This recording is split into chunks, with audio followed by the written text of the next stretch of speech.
ननकाना साहब से अहमद निसार की रिपोर्ट के मुताबिक पाकिस्तान पीपल्स पार्टी के सीनियर नायब सदर के भाई के कत्ल पर बहुत दुख हुआ है,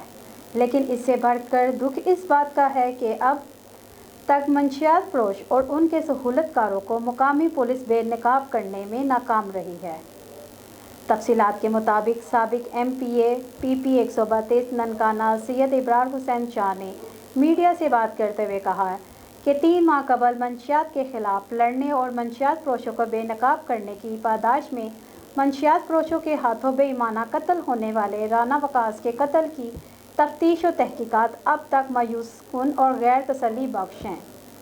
क्योंकि जिन अफराद ने पाकिस्तान पीपल्स पार्टी ननकाना के सीनियर नायब सदर के भाई को कत्ल किया वो बाअसर मंशियात फरोशों का गिरोह है।